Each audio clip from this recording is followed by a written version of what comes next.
lalu kemudian ada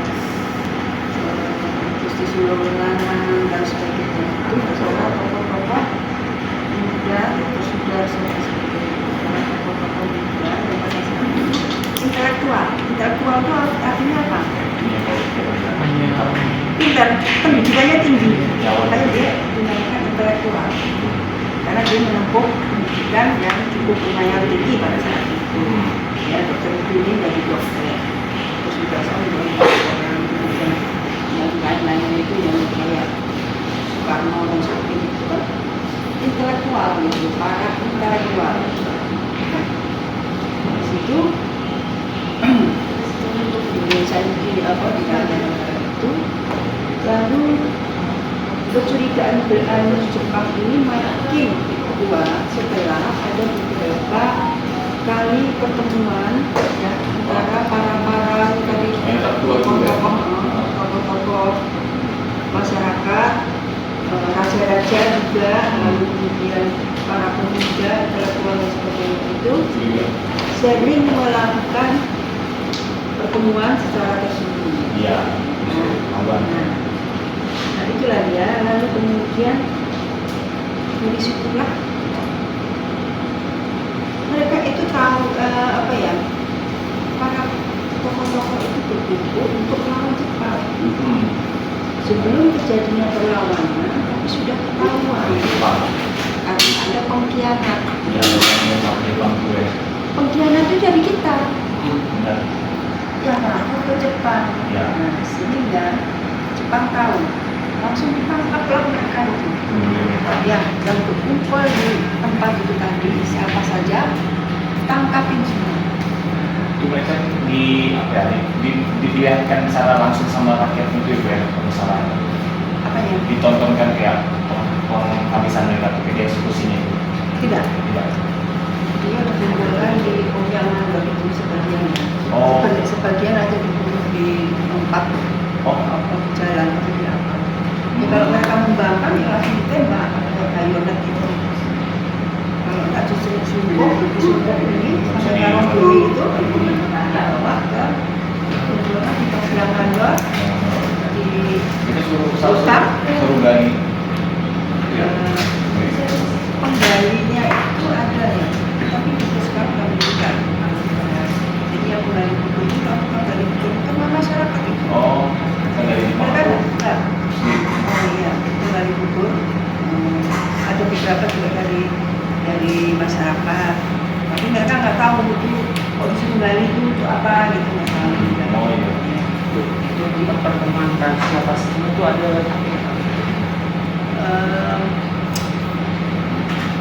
itu namanya gedung apa ya? Pak saya ada. Jadi mereka itu berkumpul di suatu tempat.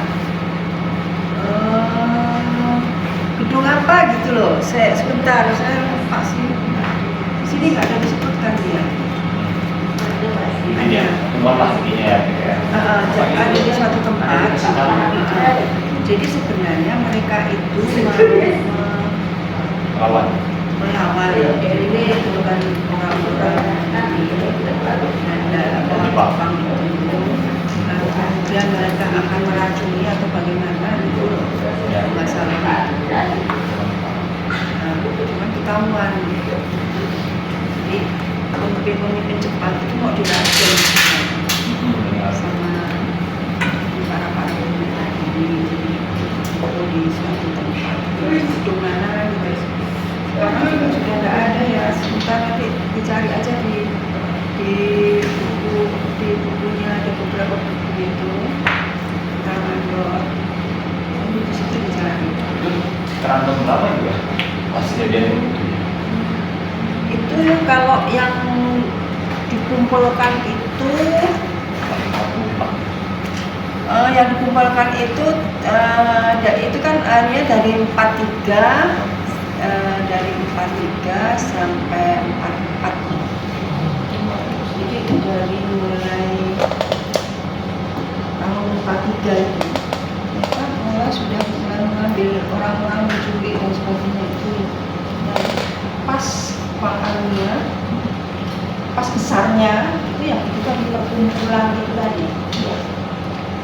Perkumpulan apa itu yang dipelopori oleh Dr. Rubini, Noto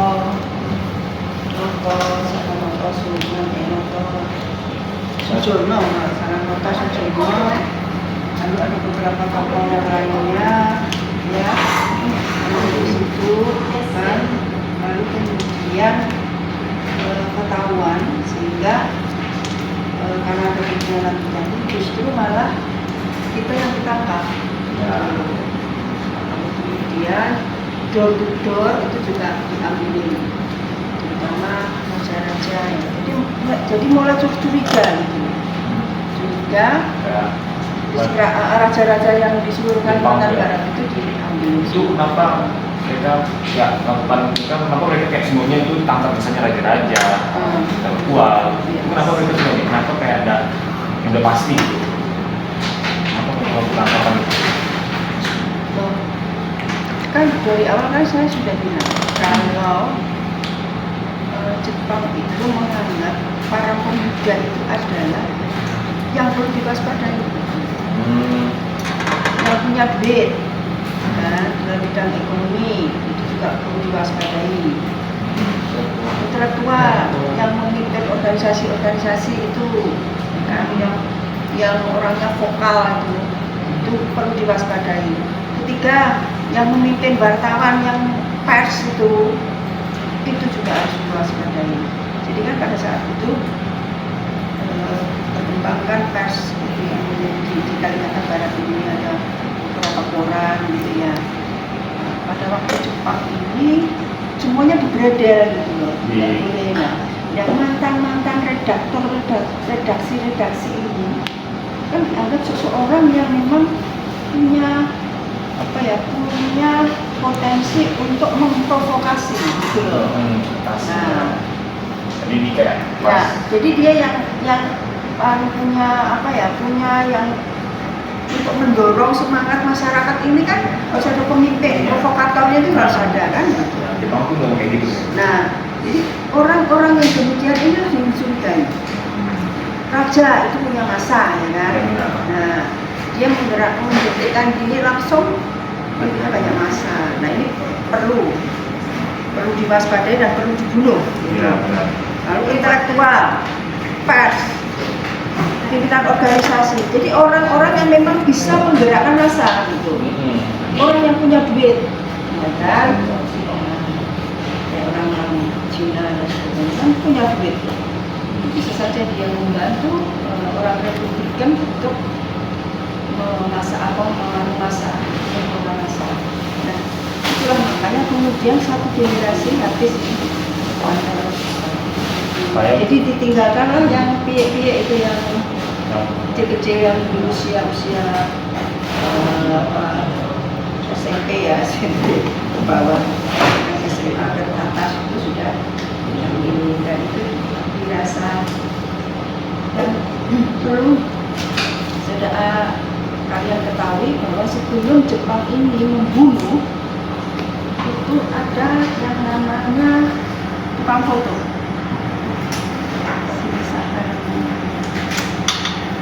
Tukang foto Yamamoto nggak salah. Oh, Jepang ya? Iya, itu sebenarnya adalah semacam intel gitu ya. Jadi semua orang itu difotoin gitu. Jadi mana-mana yang akan dieksekusi, lalu mana-mana yang nanti akan dihukum ya pada saat Belanda itu kan gitu. Jadi sehingga namanya Yamamoto itu tadi foto, ini kantor, ini taksi Belanda, ini itu difotonya semua. Nah, jadi informasi itu kemudian Jepang bisa masuk kan gitu. Nah ini terus foto-foto yang tadi itu juga bermanfaat dalam mengeksekusi orang-orang yang dianggap berbahaya tadi. Iya. Itu tadi. Iya. Saya lumayan bingung. Ini kan ibu di tahun 1941 ada pertemuan kan, terus ada beberapa penjulukan terhadap pihak Indonesia. Nah, dari pihak Indonesia tuh nggak pernah menaruh rasa kecurigaan kalau dalam pihak mereka tuh ada pengkhianat gitu. Kok mereka mau melakukan pertemuan gitu tuh tapi nggak gimana gitu. Tidak ada naruh rasa kecurigaan dalam pihak mereka Kayak sendiri. gampang itu beli orang. Gini loh, di situ tuh yang namanya ini kan kesetiaan ya. Oh. Di antara kalian gitu, dikasih duit, diiming-iming duit, ada salah satu yang tertarik gitu. Karena memang pada saat itu ekonomi itu tidak sangat-sangat orang itu mungkin bapaknya sakit atau anaknya sakit atau apa. Jadi itu sebenarnya dia anggota perkumpulan itu sendiri gitu loh. Anggotanya yang mau mengkhianati itu anggotanya. Jadi orang dalam sendiri, bukan orang luar. Gitu loh.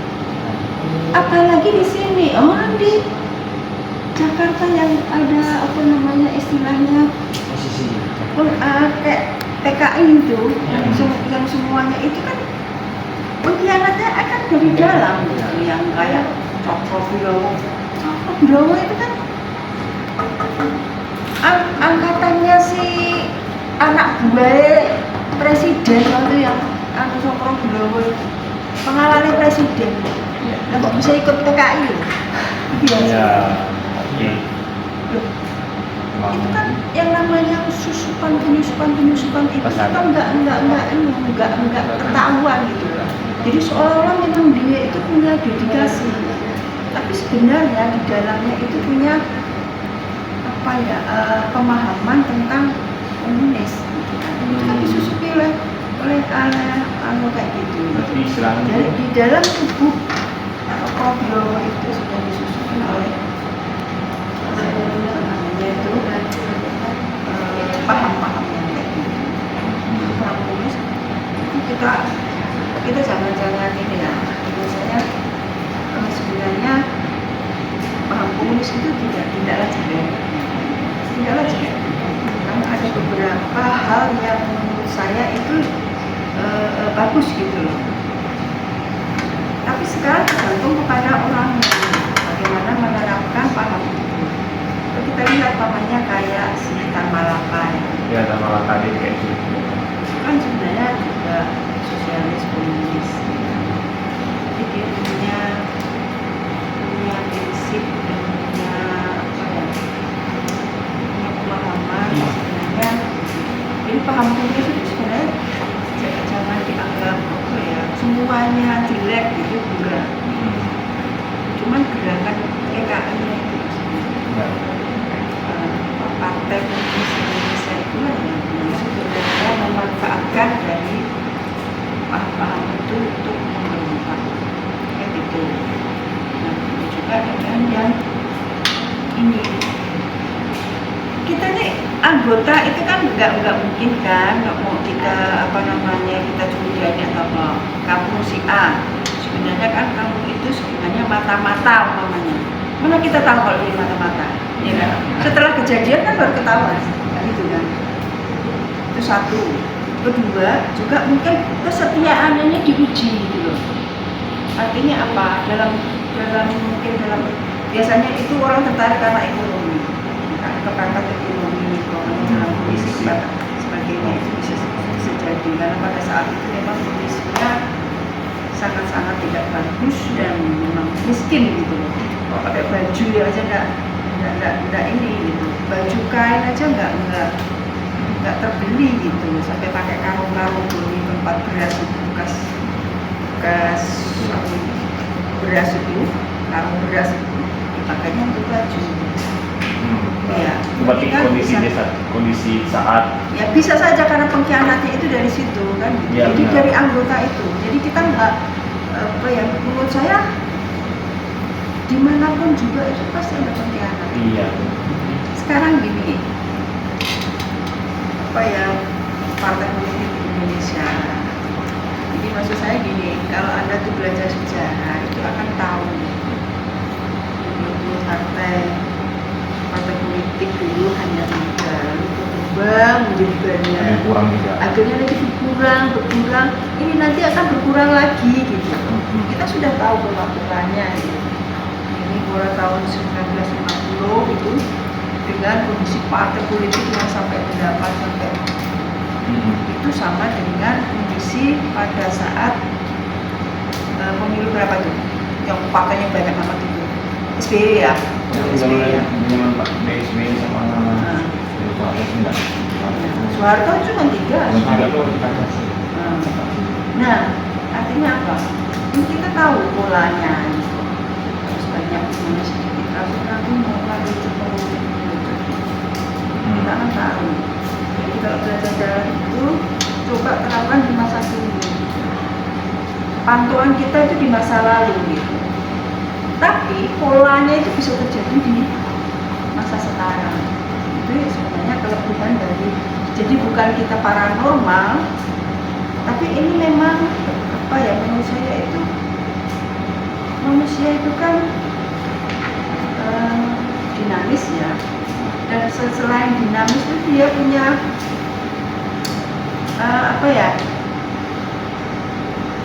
friend yang perkembangannya itu, proses perkembangannya itu bisa dibaca gitu. Bisa dijelaskan, oh ini seperti kejadian tahun sekian ya kan, krisis yang kemarin itu pernah terjadi di tahun sekian. Jadi artinya bahwa sebenarnya sejarah itu bisa bermanfaat ya di masa kini menurut saya gitu. Namanya untuk menanggulangi konflik supaya tidak terjadi seperti di tahun 1999 itu ya, pembantaian itu. Nah, itu supaya nggak kejadian lagi itu bagaimana ya. Harus belajar dari sejarah. Saya balik ya. Ini juga begini. Jadi kalau kemudian di mana-mana ada pengkhianat, ya kan, tidak menutup kemungkinan sekarang pun ada pengkhianat, ya kan? Kenyataannya apa gitu, semua hal yang kecil.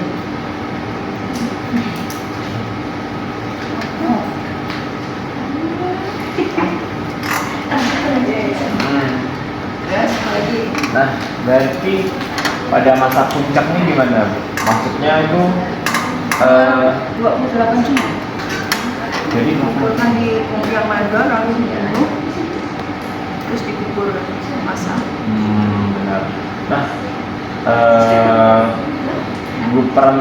gimana sih peran rakyat Kalimantan Barat pada saat itu tuh dalam melawan kejadian Jepang tuh? Dan apa bentuk perlawanan itu yang mereka lakukan terhadap kejadian Jepang?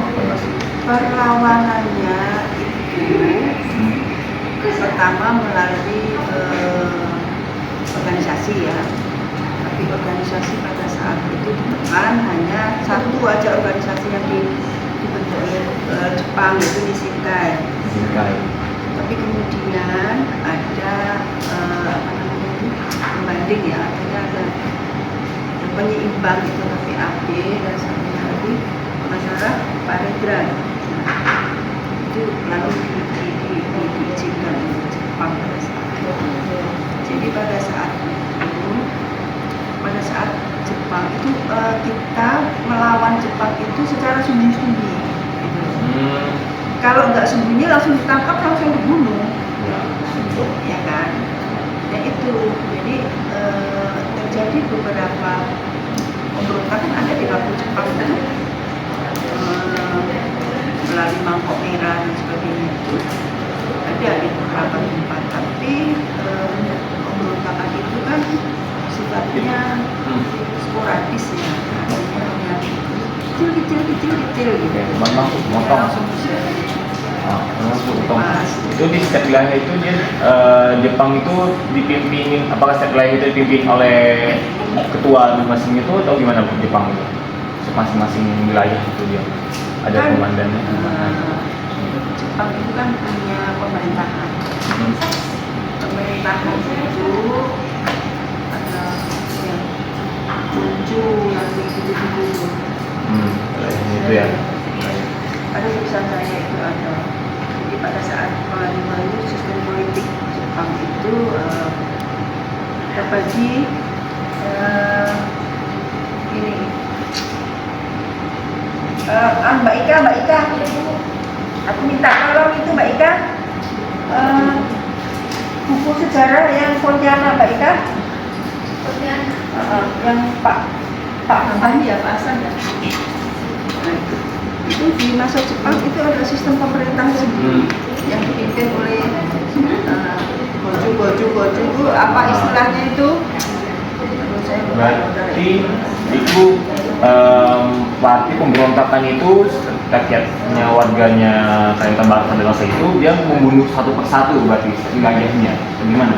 Ada yang mereka biar kembali. Termasuk bukan kayak menangkap. Ditangkap dulu. Pokoknya kalau ada orang kira-kira sedikit ditangkap. Pas masa itu.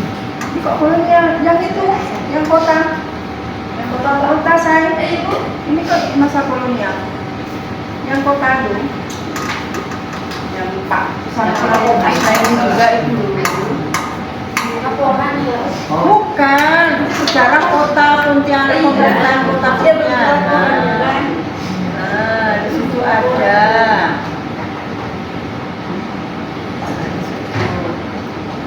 Nah, jadi kan ada struktur pemerintahan Jepang itu ada masing-masing. Jadi kan gini, ini sudah dibatasin gitu loh. Ya, politik baik. mereka itu sudah dikebiri.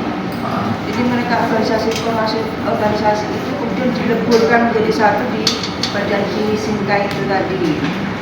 Maksudnya apa? Supaya Jepang ini bisa mengontrol gitu. Kalau banyak organisasi kan susah gitu loh. Jepang mau masuk di setiap organisasi ini kan susah gitu loh. Ya kan? Banyak masuk organisasi apa namanya itu Belanda itu ada beberapa organisasi yang hidup pada masa itu ya. Nah ini akan sangat susah gitu loh. Untuk campur tangan Jepang itu terhadap organisasi itu sangat susah. Makanya kemudian organisasi ini suruh melebur jadi satu saja, namanya Nishinkai. Nah di Nishinkai sini, ini Jepang ikut di sini jadi pengurus atau apa? Nah begitu kan? Iya. Tapi ini kan oh iya, kopiannya ya, iya. Oh enggak punya. Lah yang biru itu kan sudah tak kasih kan waktu itu. Lah siapa sih ngambil? Pinjam. Nah, di kopian juga. Iya, lah yang itu aja ini kok gede banget ini. Pemerintahan itu Belanda. Kopian juga tak. Nah, tapi kan kecil nanti saya cerita. Lebih enak. Ya, ini kan di sini ada Jepang. Saya lebih percaya buku ini daripada buku ini. Karena kelihatan dari tebalnya aja. Bukan masalah tebalnya, yang tulis. Iya. Lah ini kan teman-teman yang di sini. Oh.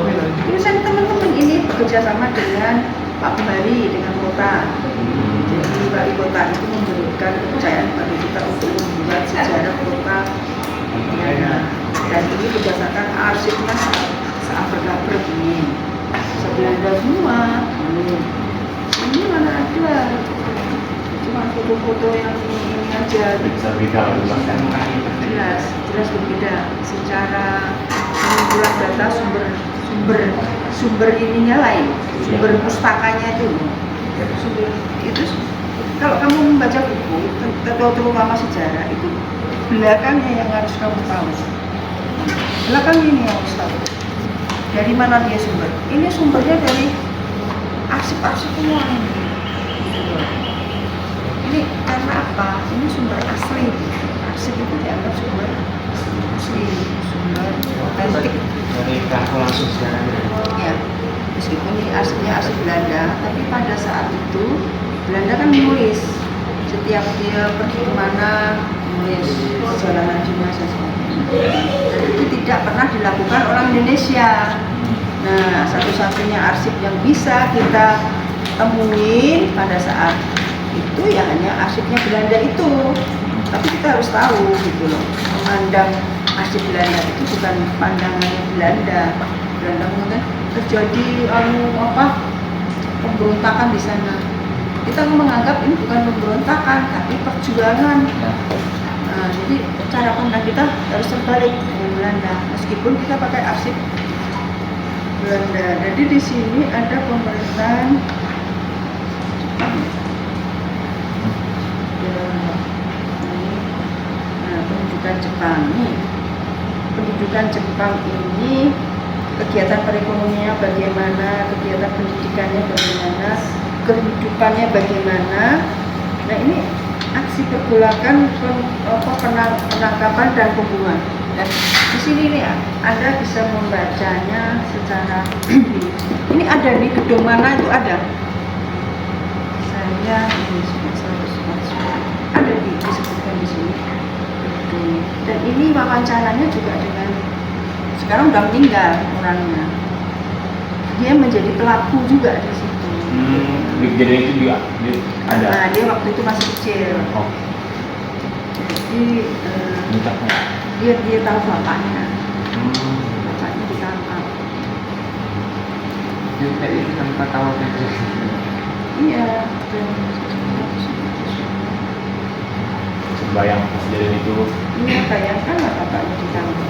21.000 orang dibunuh, ditangkap. Itu kan perkiraan. Sebenarnya lebih dari itu. Kita kan nggak tahu. Karena kita tidak ada melakukan sensus pada saat itu. Karena dibunuhnya itu juga habis dibunuh langsung dibuang ke laut. Sungai, ke laut. Banyak juga yang begitu. Karena kejamnya itu langsung dibayonet, langsung di sangat-sangat jadi susah kalau kita mau memprediksi itu. Sekarang memang dugaan kita segitu ya, karena itu juga berdasarkan pada laporan Borneo Shimbun. Borneo Shimbunnya si Jepang itu, jadi kan dia juga punya laporan kan terhadap pimpinan dan sebagainya itu, siapa yang membunuh dan sebagainya itu juga kita ketahuannya ya dari laporan Borneo Shimbun itu, dari korannya orang Jepang sendiri. Jadi di sini 9. Nah ini aksi penangkapan ini jadi di sini ada Pontianak ini dibom oleh militer Jepang, menyerangkan massa dan masuk ya ke Jepang melalui militer Rikokun ya, yang diikuti penjarahan barang-barang milik orang Cina. Jadi mereka menjarah. Lalu di sini keadaan kota tidak terkendali ya. Sultan yang ada pada saat itu adalah Sultan Syarif Muhammad Al-Qadri. Ini sultannya. Ini yang dibunuh ini. Sementara Sultan Hamidnya pada saat itu di Belanda. Tahun 42 itu. Ngapain nggak dari Belanda? Kan istrinya kan orang Belanda. Istrinya mana? Istrinya kan orang Belanda. Dan kemudian makanya saya kurang serap ya kalau Sultan Hamid itu dijadikan kemarin saya kurang setuju dengan Pak Menteri itu. Itu kan ada di sini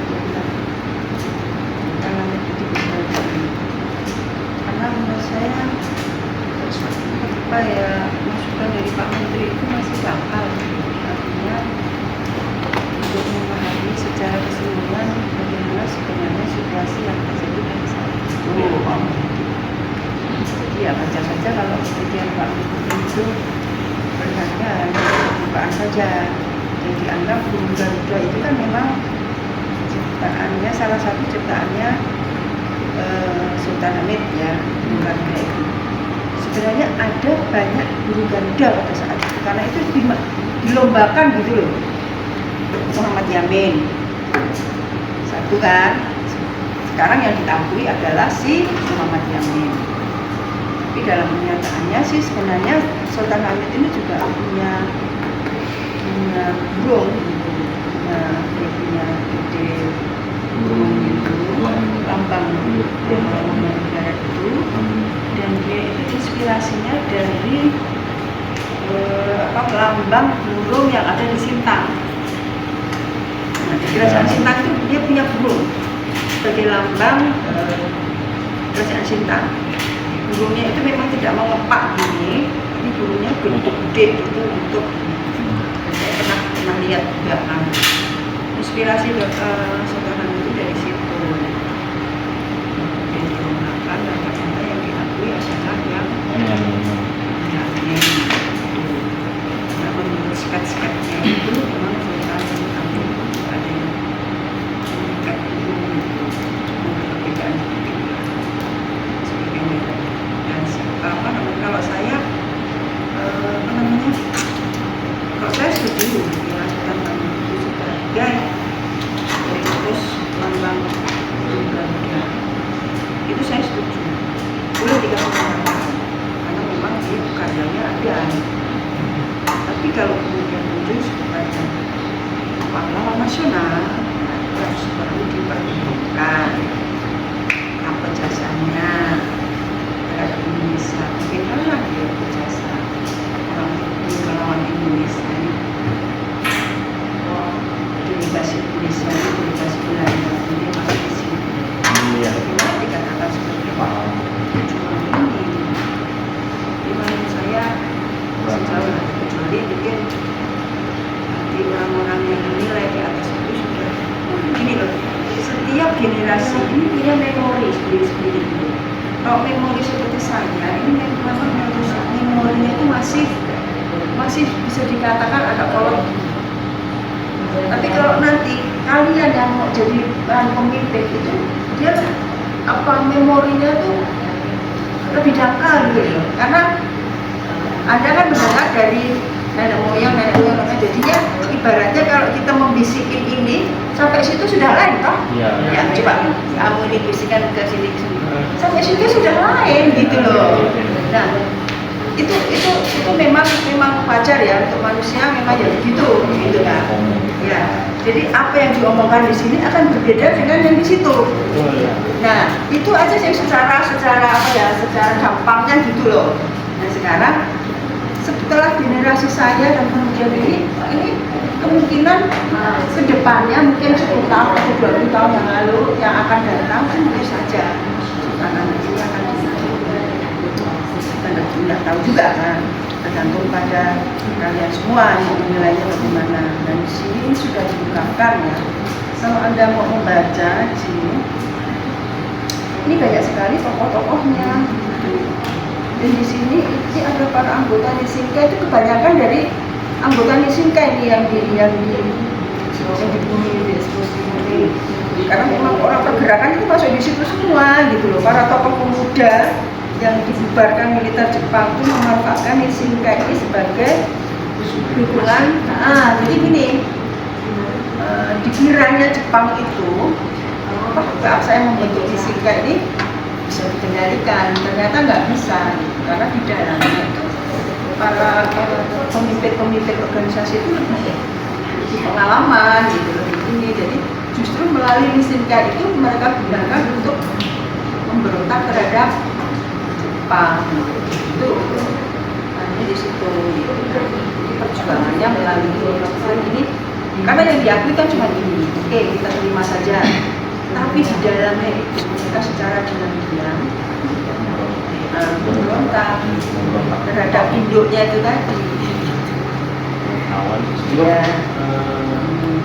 Apalagi setelah tragedi Mandar berdarah itu, bagaimana cara masyarakat itu beradaptasi atau mengubah kehidupan sosial?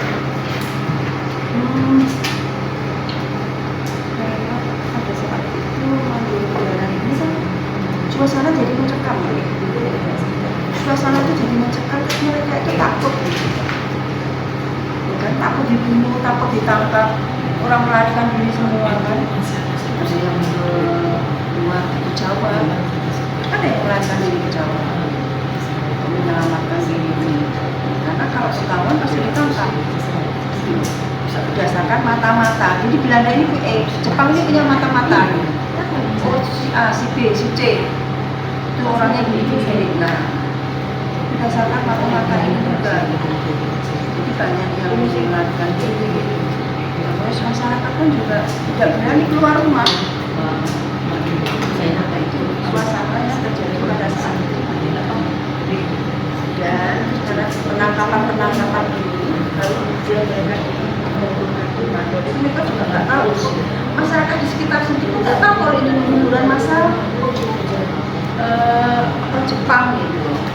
Jadi orang tokoh-tokoh di situ masyarakat, karena itu di hutan gitu, hutan itu jauh dari pemukiman penduduk pada saat itu. Nah, jadi memang tersembunyi gitu. Dan ketahuannya ya setelah Jepang itu menyerah, itu baru ketahuan di tahun berapa ya, hampir 1 tahun ya, ketahuan dengan asal dan ketahuannya sudah lama itu. Ini kan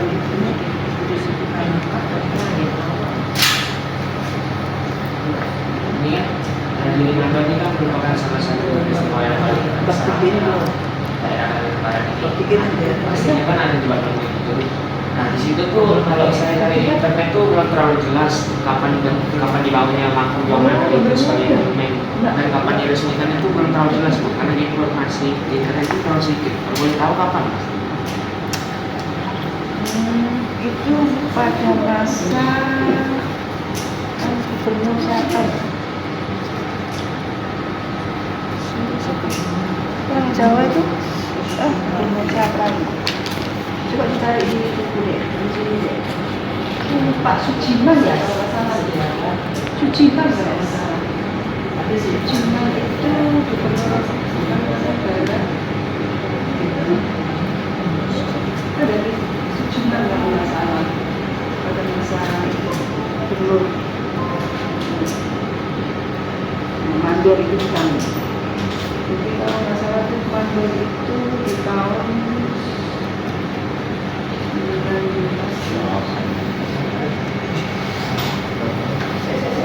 tahun berapa sih? Saya gimana kalau di sana berapa? Ini kan harus ada catatan di sini.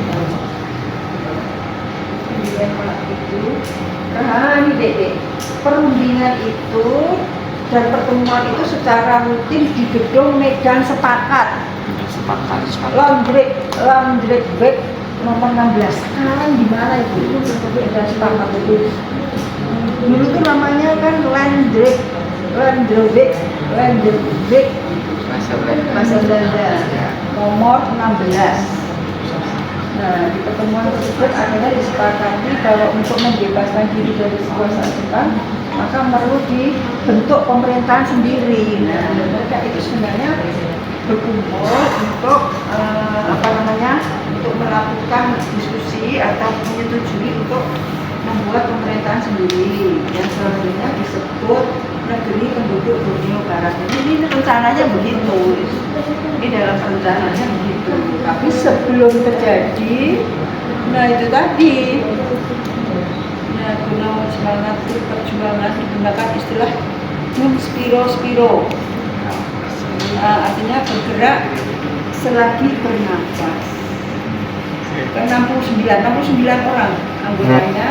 Gerakan perlawanan tersebut disebut gerakan 69. Di sini sudah ada ini. Rentetannya bagaimana? 69 itu termasuk ini Pangeran Adipati sebagai presidennya, lalu C.E. Patriasina wakil presiden, dan menterinya. Nah, mereka membentuk pemerintahan sendiri gitu loh. Presidennya itu si Pangeran Adipati siapa ya? Nah, ini termasuk ini gitu. Ini nggak ada informasi di sini. Nah, ini berdasarkan pada arsip yang ditemukan. Ini ada arsip yang ditemukan, lalu ada koran-koran lama yang sejaman. Jadi meskipun di Kalimantan Barat ini koran beredar atau tumbuh di Jawa, koran di jadi setiap berita ataupun kejadian-kejadian di seluruh di beberapa makanya beberapa wilayah itu biasanya diberitakan di koran yang di Jawa umumnya, atau koran yang di Sumatera gitu, di Banjarmasin gitu. Jadi kalau di Kalimantan ini yang paling populer dulu itu adalah Banjarmasin. Ya, artinya kota yang dulu kota paling maju ya waktu pada saat itu adalah kota Banjarmasin. Karena berdasarkan sejarah itu tempatnya ini pusat perdagangan Banjarmasin itu, termasuk jalur rempah itu ada di Banjarmasin. Makanya kemudian sampai sekarang Banjarmasin itu memang bagus, besar ya. Nah ini di sini sudah ada semuanya peristiwa Maidin. Ini juga ada, artinya ada beberapa pemberontakan juga yang dilakukan oleh masyarakat kita. Munculnya ini Adipati ini pada tahun 43 ya. Terus ya ini tokoh perawat Jepang termasuk Dr. Susilo yang dari Banjarmasin itu terkenal ini, dari Makassar dan melalui Banjarmasin dari Makassar langsung ditangkap oleh kapal militer Jepang. Ini banyak. Silakan nanti di copy atau di foto pakai itu. Boleh Pak. Boleh. Dan peristiwa makam Jombang juga ada kan? Ini secara khusus nggak ada, ini tapi peristiwa Jepang. Jadi ini penjajahan Jepang. Jadi bagaimana dia mulai masuk, lalu kemudian politiknya, pendidikannya bagaimana, ini ada semua. Kalau yang mandor ini ada tulisannya di sini adalah penangkapan dan penculikan ya. Ada diberi judul ini.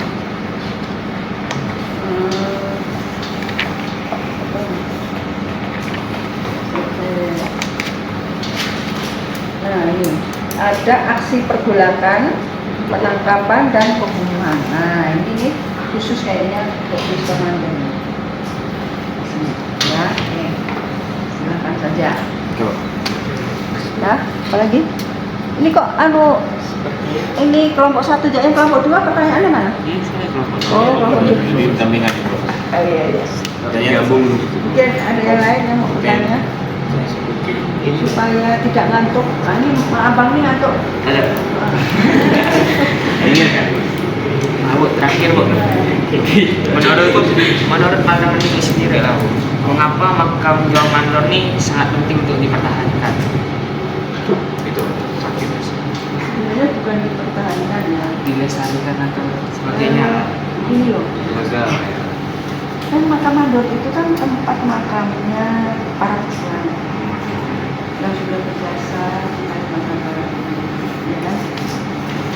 Jadi untuk menandai dan menghargai bahwa disitulah tempat makamnya para pejuang, yang Mandor ini harus dipertahankan. Ibaratnya kamu punya nenek moyang, lah kalau misalnya digusur gimana? Oh enggak? Nah, ibaratnya kan ini makamnya orang pejuang, orang Kalimantan Barat. Ini Pak sebagai tanda bahwa kita ini pernah dijajah oleh Jepang dan ini para pejuangnya di Mandor itu. Dan setelah kamu umpamanya saya meninggal, lalu kemudian kalian punya anak beranak, ini untuk membuktikan dulu ada pernah terjadi peristiwa Mandor. Nah kalau ini sudah tidak ada, sudah tidak ada makamnya gitu, terus bagaimana? Kan nggak ada buktinya kan? Dikirain bual, bapak ini bual, kemudian bohong, kayaknya gitu. Jadi makanya ini tetap harus dipertahankan sampai kapanpun sebagai tanda bukti peninggalan jejak-jejak sejarah yang ada di Kalimantan Barat. Jejak-jejak peristiwa ini termasuk jejak peristiwa. Nah, makanya kemudian banyak bangunan-bangunan yang harus dipertahankan itu untuk melihat jejak-jejaknya gitu. Oh ini terjadinya peristiwa ini buktinya. Gitu. Oh dulu pernah ada kerajaan Pontianak. Nah ini buktinya. Datang Pontianak. Pernah ada kerajaan Tayan. Datang Tayan. Tapi ada kemudian ada kerajaan di mana contohnya Bunut. Tapi kerajaannya sudah ada. Tinggal masjidnya doang. Itu juga sangat mengecewakan. oh juga tidak ada kerajaannya. Padahal sebenarnya kalau ada keratonnya itu lebih bagus lagi. Ada yang tidak punya masjid, tidak punya keraton, tapi ada makamnya. Pangeran, temenggung, atau apa namanya raja yang sekian gitu. Kayak seperti kerajaan Kandungula yang di belakang yang daerah. Adanya cuma makam, nggak ada masjidnya juga nggak ada. Kalau tidak dipelihara, jejak-jejak ini akan musnah. Akan hilang ya. Akan hilang. Karena jejak ini menunjukkan peristiwa masa lalu, bukti masa lalu gitu kan. Nah, itu memang harus dilestarikan. Jadi kalau ada apa di kampungmu atau di mana di apa namanya di kotamu ya, nah ada suatu benda cagar budaya yang usianya lebih dari 100 tahun. Kalau ada cagar budaya yang seluruh ketetapan undang-undang cagar budaya itu 50 tahun ke atas. Tapi itu dia punya nilai sejarah, nilai pendidikan, nilai budaya. Jadi tidak hanya usianya 50 tahun ke atas, tetapi dia punya nilai gitu. Ya kan banyak kan yang usianya 50 tahun, tapi tidak ada gunanya. Ada juga, gitu. Makanya yang namanya cagar budaya adalah lebih dari 50 tahun, tetapi dia punya nilai. Oh ini dulu tempatnya Pak Bung Karno pernah datang dan berdiskusi dan ketemu masyarakat. Dan itu jejaknya di situ. Harus dipelihara, gitu loh. Harus dipertahankan sampai kapanpun gitu. Kayak di mana tuh di Singkawang itu ada apa namanya rumah Magasia. Magasia itu adalah struktur bangunan masyarakat Cina pada saat Tionghoa. Nah, ini juga harus diperhatikan supaya kita tahu oh dulu bentuk struktur bangunan orang masyarakat Tionghoa itu begini. Sebagai studi punya nilai pendidikan. Jadi itu memberikan pembelajaran kepada kita gitu loh. Tua dan sebagainya yang sudah tua-tua, lalu kemudian ada tombak dan sebagainya yang pernah dipakai untuk apa? Untuk menumpas penjajah. Itu juga harus dipelihara. Jadi kita tahu. Ini terakhir lah, saya lupa nanya. Pas masa kejadian mandor dalam motor mandor itu, dia perlawanan itu menggunakan apa Bu ya? Apakah menggunakan senjata apa gitu? Mas saya Belanda. Perlawanan itu kan ada dua, ya kan? Perlawanan fisik dan perlawanan otak. Kan gitu, kan? Nah, kalau perlawanan fisik itu dengan menggunakan bambu runcing dan sebagainya itu terjadi di masa Belanda. Ya. Nah, itu banyak ada tombak, ada yang pokoknya sumpek dan sebagainya untuk berantem. Tetapi di masa Jepang itu pemberontakan lebih diarahkan kepada ini namanya dialog atau ada juga itu senjata dan satunya dialog. Dalam artian mereka itu memberontak ini membebaskan mereka dari penderitaan penjajahnya. Sekarang gini, kita dijajah, kondisi kita belum naik gitu kan. Supaya kita mengentaskan kita dari kemiskinan itu harus apa? Ya, kita harus dibunuh Jepangnya enggak juga gitu. Karena secara apa? Secara SDM, secara tenaga itu kita tidak akan bisa melawan pasukan Jepang segitu banyaknya gitu kan, dia bersenjata dan sebagainya kan gitu. Jadi apa yang harus kita lakukan untuk mengentaskan kemiskinan? Satu, yang pendidikan. Kalau orang berpendidikan, orang bisa berpikir kan gitu, bisa mencari jalan bagaimana cara mencari makan dan sebagainya, ya kan gitu. Lalu kemudian itu dengan cara mengentaskan kemiskinan itu dengan pendidikan. Orang pada saat itu tuh buta huruf semua gitu. Jadi hampir seluruh, makanya kemudian ada kelompok intelektual itu karena memang di bawahnya itu masyarakat buta huruf. Yang di atasnya baru kalau kamu bisa membaca pada saat itu dinamakan orang intelektual karena pernah mengenyam pendidikan. Nah, untuk mengenyam pendidikan itu satu orang yang berduit pada saat itu. Jadi untung kalian ini bebas gratis, ya kan? Jadi bisa menempuh pendidikan sepuasnya. Pada saat itu hanya orang yang berduit, ya kan? Orang kaya itu satu.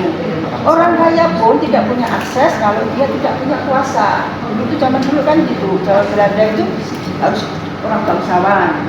Bangsawan itu artinya ya keturunan raja, keluarga raja, keluarga yang menjadi pejabat di kerajaan, gitu, panglima apa ya, bisa akses ke situ. Tapi kemudian dengan adanya Belanda, mereka mendirikan sekolah-sekolah dasar itu swasta untuk orang yang berduit, tapi harus bayar juga. Nah, ada yang gratis, bayar. Jadi guru-guru untuk sekolah, untuk makan aja susah. Jadi memang akses untuk mendapatkan pendidikan sangat terbatas. Bahkan kayak makan pun susah waktu itu ya. Iya, makan aja susah. Iya, benar. Jadi kalau orang yang tidak benar-benar punya pegawai, jadi pegawai Belanda atau pegawai kerajaan atau pegawai instansi pemerintah juga nggak bisa sekolah. Atau pedagang pun yang kaya, yang kayak Cina itu kan punya sekolah sendiri, namanya apa namanya school Chinese itu. Jadi memang sekolah khusus untuk orang Cina. Oke. Jadi sudah bisa dibayangkan ya. Bisa. Seperti yang pemberontakan yang terjadi pada saat itu tidak hanya melalui yang itu tadi itu kita perang-perangan itu tidak, tapi melalui pikiran. Melalui perencanaan. Ini kan yang saya bilang tadi di sini, yang merencanakan konsep pemerintahan tersendiri. Kalau kita mau ini terbebas dari penjajahan, kita harus punya pemerintahan sendiri. Gitu. Makanya maksudnya berarti berkompromi untuk menyusun itu tadi lalu menghadapkan ke Jepang, dialog dengan Jepang. Jadi secara dialog itu yang mereka harapkan. Terus yang lain?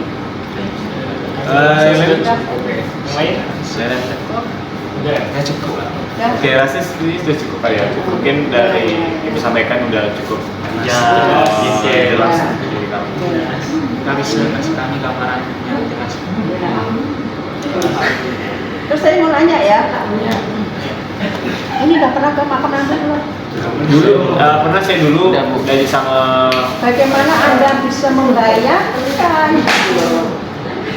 Mau bertanya gitu kalau belum sampai Makanan. Ini video karena kami kan juga riset dulu bos. Sebelum menanya dia riset nonton video tempat-tempat teman lebih. Tapi kan Anda kan belum ke sana secara ini, secara langsung. Pergilah Mantap itu kan. Daripada kalian itu perginya tidak ada tujuan. Nah, kalau hari libur hari apa tuh kan ke sana gitu, pakai motor sana rame-rame. Atau kita mungkin bisa satu kelas mungkin Itu ya gitu. Ke sini mandar paling berapa jam ya? Iya lewatin Siangkap. Sungai Binyung itu 1,5 jam. Terus ke Mandornya 1 jam. Benar, 2,5 jam. 2,5 jam lah, 2 jam, 2,5 jam lah. Masuk. Nanti di situ pun masuknya itu Jauh. Gitu. Iya pakai mobil biasa orang. Nah, pakai mobil gitu ya, sampai masuk ke dalam. Bukan. Pernah enggak? Cukup 1, cukup 2, cukup 3 sampai cukup 10. Iya banyak begitu kayak enggak bukan makan pada umumnya kayak kumpul satu tapi itu cabang gitu ya. Ini cuma 1 cukup ini untuk berapa orang? Nah, benar. Cukup yang kedua untuk berapa? Berapa ratus? Gimana? Nggak tahu lah. Kita pun juga tidak bisa mendeteksi ini dikuburkan di sebelah mana. Cuman di Cungkup berapa ya? Cungkup 9 atau Cungkup 10 ya? Itu tempatnya dokter Rudini, yang tempat orang-orang penting itu. Tempat itu sip. Oke, nanti pindah kepada yang ilmu yang ibu berikan kepada kami. Iya. Terima kasih banyak Bu. Ya, Maaf sekali. sama-sama. Kami merepotkan Ibu. Iya. Saya hanya berisu, kalian suka Iya benar. Juga budaya sebenarnya. karena orang yang sudah saya tanya ini pasti nggak suka jarang bosan Bu, ngantuk Padahal jangan penting pada untuk sebagai evaluasi dasar apa pemahaman karakter lah istilahnya apa ya dasar gitu dasar Paduan. jadi selain Anda pintar Anda juga harus punya itu punya nilai itu tidak hanya pintar uang tapi juga bisa berbalas budi pada ini ya kan jadi ada yang slogan namanya jas merah itu harus jas merah apa tahu nggak Jas merah. ayo astaga naga jas merah nggak tahu Jas merah itu- jas merah itu kan hanya Bung Karno jangan sekali-sekali melupakan sejarah jadi jas Kalian nggak tahu sih, saya sebenarnya diam-diam tahu saya. Coba sekarang pahlawan nasional Kalimantan Barat siapa? Ayo. Sultan Syahrir. Mantan Inata. Itu nggak Pahlawan nasional. nasional Indonesia yang Kalimantan Barat ini kita punya dua loh. Baru direstui dua, baru dapat baru dapat Misalkan ini sedulangan kami 10 ibu. Itu ini. Sumpah Buruncing itu. Buruncing. Itu pejuang. Belum di sebagian. Itu siapa yang cewek itu? Cewek dong. Alianya. Arianya masih belum pahlawan nasional, dia masih anu mata dia. Iya, coba yang tahu jalan bu ya. Sultan Pangeran Natakusuma. Itu jauh. Sultan Hamid. Pangeran Natakusuma. Sultan itu yang berupa. Itu masih pahlawan nasional. Tahu.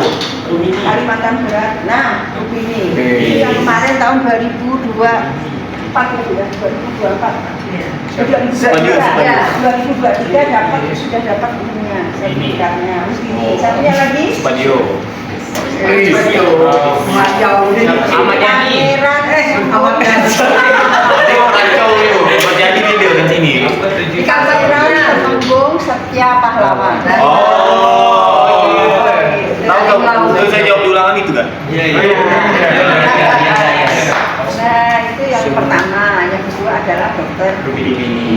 Kalau yang lainnya baru diusulkan. Jadi yang paling sedikit Kalimantan Barat ya. Jauh. Di Banjarmasin itu sudah ada 3 atau 4 gitu. Wah, udah jauh beda ya, Bu. Iya. Tapi Kaltim pun belum ada kok. Nanti belum kan. Kalsel ya. Kalsel yang Kaltim itu saya inisiasi pun masih tak jalan kan. Nah, betul.